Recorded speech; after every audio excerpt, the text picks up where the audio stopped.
ബലിപെരുന്നാളിന്നാഘോഷമായി ഈ ദുനിയാവിലാഹ്ലാദമായി. തക്ബീർ മുഴങ്ങിയിടുന്നു, തസ്ബീഹ് ചൊല്ലിയിടുന്നു, ബലിപെരുന്നാളിന്നാഘോഷമായി ഈ ദുനിയാവിലാഹ്ലാദമായി.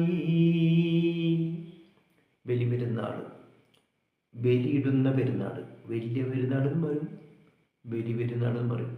സത്യത്തിൽ ഇത് ബലി പെരുന്നാളാണ്. ബലിയിടുന്ന പെരുന്നാൾ എന്ന് പറയുമ്പോൾ മൃഗങ്ങളെയൊക്കെ കൊന്ന് അകച്ചോരക്കളിയൊക്കെ ആയിട്ടുള്ള മൃഗീയമായിട്ടുള്ളൊരു സാധനമായിട്ട് നമുക്ക് തോന്നുന്നു.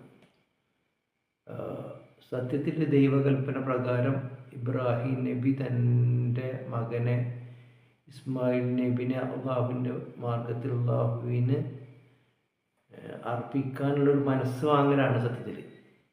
അതോടുകൂടി തന്നെ പറയുന്നുണ്ട്, ഭൂമിയിൽ നരഹത്യ പാടില്ല, മനുഷ്യനെ അന്യായമായിട്ട് കൊല്ലാൻ പാടില്ല എന്നുള്ളൊരു സന്ദേശം കൂടി അതിൽ നൽകുന്നുണ്ട്. അതാണ് അതിൻ്റെ എസൻസ്, അതാണ്. പക്ഷെ അതിനൊക്കെ പല രീതിയിലും വ്യാഖ്യാനിക്കപ്പെടുന്നുണ്ട്. ഇപ്പോൾ ഈ ബലിയിടുന്ന മൃഗങ്ങൾ സ്വാഭാവികമായിട്ട് മരിക്കുന്നുണ്ട്. അപ്പോൾ നമ്മൾ പറയും, ചോരടിക്കണം, ചത്ത് കൊണ്ടുപോയി കുഴിച്ചിടുന്ന് പറയും സ്വാഭാവിക മരണത്തിൽ. മറിച്ച് നമ്മളതിനെ ബലിയർക്കപ്പെട്ട് നമ്മളതിനെ ഭക്ഷിക്കുമ്പോൾ അതൊരു ശ്രേഷ്ഠമായിട്ടുള്ള ഉത്തമമായ ഒരു വിഭവമായിട്ട് അത് വാഴ്ത്തപ്പെടുന്നു.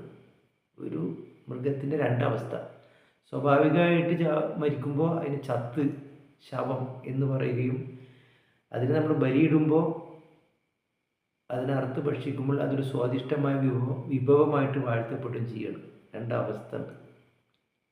അതുകൊണ്ട് തന്നെ ബലിയെയും ബലിപെരുന്നാളിനെയും എത്ര ദുർവ്യാഖ്യാനം ചെയ്താലും മനുഷ്യനെ അന്യായമായിട്ട് ഭൂമിയിൽ വധിക്കാൻ പാടില്ല എന്ന മഹാസന്ദേശമാണ് ബലിപെരുന്നാൾ നൽകുന്ന ടോട്ടൽ എസൻസ്.